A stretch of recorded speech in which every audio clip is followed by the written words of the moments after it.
नमः शिवाय। आप सभी वरिष्ठ जनों को, सभी मित्र वर्गों को, सभी संत समाज को और जितने भी हमारे साथ देश विदेश से हमारे जुड़े हुए सभी मित्रों को हमारा सादर प्रणाम। आदिदेव महादेव आपकी मनोकामना पूर्ण करे। मृत्युंजया महादेवा त्राहि मां शरणागतम। जन्म मृत्यु जरा रोगे पीड़ितां कर्मवंदने या देवी सर्वभूतेषु शक्तिरूपेण संस्थिता नमस्तस्यै नमस्तस्यै नमस्तस्यै नमो नमः। सायंकाल की बेला आज आपके समक्ष एक इच्छा प्रकट हुई कि आज आप सबके समक्ष एक वीडियो बनाएं और आपको व्हाट्सएप के माध्यम से भेजें। और आप सभी से अति प्रार्थना है कि इस वीडियो को अधिक से अधिक आगे लोगों के पास शेयर करें और भेजें। और इस जो हमारे में ज्ञान है उस ज्ञान के विषय में हम आपसे वार्ता कर रहे हैं, लेकिन आज सूक्ष्म ज्ञान के विषय में वार्ता कर रहे हैं कि अति ज्ञान के विषय में वार्ता नहीं कर रहे हैं।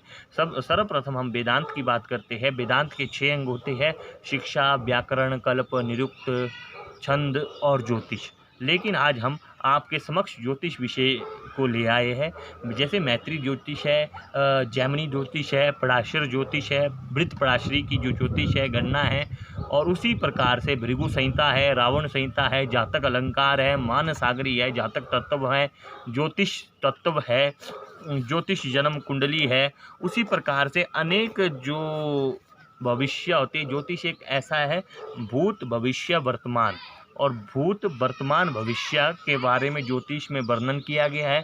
सैद्धांतिक में गणित होती है, गणित के बारे में कहा गया है पंचअंगिति पंचांग, जिसके 5 अंग होते हैं उसे पंचांग कहते हैं। पंचांग का आपको स्वरूप पता होगा, तिथि, वार, योग, नक्षत्र, करण। एक तिथि का आधा करण होता है। और उसी प्रकार से 12 मास कहे गए। एक अधिक मास होता है और सौर मास, चंद्रमास 28 दिन का या 29 दिन का अधिक मास होता है। और उसी प्रकार से ज्योतिष के विषय में आज आप सभी के समक्ष इस वार्ता कर रहे हैं। सोच रहे हैं कि आपके समक्ष ये वीडियो बनाएं और आपसे इस विषय में वार्ता करें। और अच्छा रहता है कि जो हम वार्ता करें, क्योंकि लॉकडाउन रहा, कम से कम 2.5 महीने पूरे देश में लॉकडाउन रहा, तो लॉकडाउन के कारण कोई कार्य था नहीं। तो इसी कारण से हमने चाहा कि क्या करें बैठे हुए, तो हमने ज्योतिष का अध्ययन आपके समक्ष किया और हम पढ़ते रहे ग्रंथों में और अपनी जो दिन प्रतिदिन की जो गतिविधियाँ थी उसको सुधार रहे हैं। तो हम ज्योतिष के विषय में आज आपसे वार्ता करते हैं। सर्वप्रथम ज्योतिष में जो दशाएं होती है, जन्म कुंडली में जो दशा होती है वो 42 प्रकार की दशा होती है, जिसमें से विंशोत्तरी 120 वर्ष की होती है, अष्टोत्तरी 108 वर्ष की होती है, और योगिनी दशा 36 वर्ष की होती है, षोडशचरी 116 वर्ष की होती है, और षोडशचरी के बाद त्रिभागी 80 वर्ष की होती है। षोडशचरी में राहु की गणना नहीं की जाती और अष्टोत्तरी में केतु की गणना नहीं की जाती, और विंशोत्तरी में सभी ग्रहों की गणना की जाती है, लेकिन इसकी अवधि 120 वर्ष है। और योगिनी दशा जो होती है वो 36 वर्ष की होती है, जिसमें केतु की योगिनी नहीं होती, केतु की लेकिन विकटा योगिनी को माना गया है। और जैसे मान लीजिए सर्वप्रथम हम जो महर्षि पराशर जी जो विंशोत्तरी और योगिनी दशा के जनक है और चर दशा के जनक है महर्षि जैमिनी, तो हम आपसे वार्ता कर रहे योगिनी दशा के विषय में। सर्वप्रथम हम योगिनी की वार्ता करेंगे, फिर विंशोत्तरी की वार्ता करेंगे। जैसे दशा भोग्य फल कैसे निकलता है उसको 24 से 12 से भाग देते हैं ज्योतिषी लोग, जो सिद्धांति होती है। उसी प्रकार से जैसे चंद्रमा की 1 वर्ष 2 महीने, उसके बाद जैसे मंगल की आई, चलो फिर योगिनी में जैसे संगता की आई 1 वर्ष 2 महीने, इसी प्रकार से उसके बाद मंगला की आई। तो अब योगिनी 36 वर्ष की होती है। सर्वप्रथम हम योगिनी की बात करते हैं, इसके स्वामी की बात करते हैं। योगिनी मंगला 1 वर्ष, इसके स्वामी है चंद्रमा। द्वितीय है पिंगला, जो दूसरी है पिंगला, इसकी है 2 वर्ष और इसके स्वामी है सूर्या। तृतीय है धन्या, धन्या है 3 वर्ष की, इसके स्वामी हैं गुरु बृहस्पति, देव गुरु बृहस्पति। भ्रामरी है 4 वर्ष की, इसके स्वामी है मंगल। और भद्रिका 5 वर्ष की, इसके स्वामी हैं बुध। और उल्का 6 वर्ष की, इसके स्वामी हैं शनि। और सिद्धा 7 वर्ष की, इसके स्वामी हैं दैत्य गुरु शुक्राचार्य। संकटा 8 वर्ष की, इसके स्वामी हैं राहु, लेकिन विकटा भी है, लेकिन जन्म कुंडली में विकटा को नहीं लिखा जाता। तो योगिनी जो शुभ योगनियाँ होती है वो मंगला, धन्या, भद्रिका और सिद्धा। अशुभ योगिनी पिंगला, भ्रामरी, उल्का, संकटा, ये अशुभ योगिनी मानी गई है। और इनके जपों की संख्या भी है, उसी प्रकार से इनके जप होते हैं। और उसी के प्रकार से हम आपसे वार्ता कर रहे योगिनी के विषय में जो हमने वार्ता की, हम आपसे ग्रहों की जो राशि में गोचर करता है, एक राशि में दूसरी राशि में प्रवेश करता है।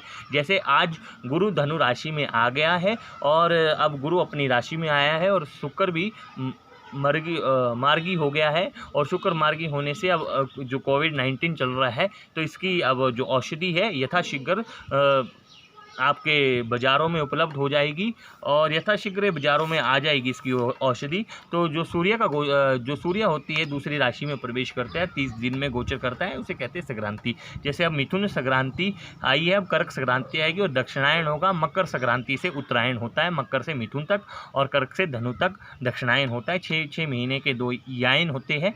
तो उसी प्रकार से सूर्य 30 दिन और चंद्रमा 54 घंटे मतलब 2.25 दिन। सबसे ज़्यादा तेज गति जो है चंद्रमा की है। तृतीय आता है बुध की होती है 14। तृतीय आता है मंगल, माफ़ कीजिए, तृतीय आता है मंगल 1.5 से 3 महीने दूसरी राशि में प्रवेश करता है।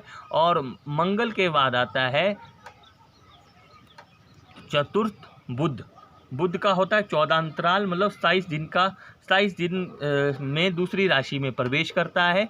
फिर आया गुरु पूरे 1 वर्ष 12 माह गुरु दूसरी राशि में प्रवेश करता है। गुरु के बाद आता है शुक्र 1.5 से 2 माह, और यहाँ से 30 दिन में भी प्रवेश करता है, लेकिन 1.5 से 2 माह के बीच शुक्र दूसरी राशि में प्रवेश करता है। शनि पूरे 30 माह मतलब 2.5 वर्ष, शनि 2.5 वर्ष एक राशि में गोचर करता है और एक राशि में रहता है और दूसरी राशि में प्रवेश करता है। राहु और केतु जो छाया ग्रह है ये 18 माह मतलब 18 माह 1.5 वर्ष तक गोचर रहते हैं। और उसी प्रकार से जैसे मान लीजिए आपकी वार्ता करते हैं कि राहु और केतु 18 माह गोचर रहते हैं पाप और कुरग्रह की। कुरग्रह है सूर्य। अब आपके शुभ ग्रह कौन है? बुध, गुरु, चंद्रमा, शुक्र, ये वह शुभ ग्रह। और आइए अब पाप ग्रह की। मंगल, शनि, राहु, केतु। छाया ग्रह कौन है? राहु केतु है। और कुर ग्रह भगवान सूर्य है। और जो बुध अगर किसी पाप ग्रह के साथ विराजमान है लगन में, 12 लगन होती है, 12 भाव होते हैं, मतलब 12 लगन होती है और कुंडली में 12 भाव होते हैं। प्रथम भाव को लगन कहते हैं। उसी प्रकार से बुध मान लीजिए शनि के साथ विराजमान है तो बुध पाप ग्रह कहलाया जाएगा। अगर चंद्रमा बिल्कुल कमज़ोर है, आंशिक है, उसका अंश बिल्कुल कम है, तो चंद्रमा भी पाप ग्रह कहलाया जाएगा। उसके बाद वार्ता करते हम आपसे विंशोत्तरी दशा की। इसकी अवधि 120 वर्ष होती है। विंशोत्तरी दशा के जनक महर्षि पराशर है। बृहत्पराशरी में 42 प्रकार की दशाएं बताई गई है। और इसी प्रकार से दशा भोगफल में 24 से 12 को भाग दिया। जैसे मान लीजिए राहु की दशा निकली 2 वर्ष 3 महीने की 3 दिन की, इस प्रकार से मान लीजिए। उसके बाद गुरु की आती है, वैसे ही जन्म कुंडली में लिखा जाता है। फिर गुरु की आती है, गुरु के बाद शनि आती है, बुध आती है और केतु आता है, शुक्र आता है। लेकिन सर्वप्रथम जो विंशोत्तरी में है उसी प्रकार से सूर्य की 6 वर्ष, चंद्रमा की 10 वर्ष, मंगल की 7 वर्ष, राहु की 18 वर्ष, गुरु की 16 वर्ष, शनि की 19 वर्ष, बुध की 17 वर्ष, केतु की 7 वर्ष, शुक्र की 20 वर्ष। उसी प्रकार से अष्टोत्तरी में भी इसी प्रकार की दशा बताई गई है। सबसे अंतिम जो अष्टोत्तरी, षोडशचरी और त्रिभागी में है उसमें शुक्र की ही गणना की जाती है। उसी प्रकार से शुक्र की गणना की जाती है। जो हंसक होते हैं, तत्व होते हैं, राशियों में 4 तत्व होते हैं और ग्रहों में 5 तत्व होते हैं। हंसक को तत्व कहते हैं। जैसे अग्नि तत्व की राशि कौन है? मेष, सिंह, धनु। पृथ्वी तत्व की कौन है? वृक, कन्या, मकर। 12 राशियाँ होती है, 12 लगन होते हैं और 4 तत्व राशियों के होते हैं। वायु तत्व की राशि कौन है? मिथुन, तुला, कुंभ। और जल तत्व की कर्क, वृश्चिक और मीन राशि जल तत्व की राशि होती है। उसी प्रकार से जो पुरुष राशियाँ हैं मेष, मिथुन, सिंह, तुला, धनु, कुंभ। जो स्त्री राशियां हैं वृक, करक, कन्या, वृश्चिक, मकर, मीन।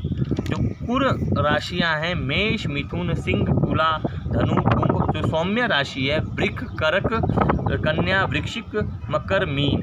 और जैसे मान लीजिए अब दिशाओं की बात हम राशियों की करते हैं आपके समक्ष।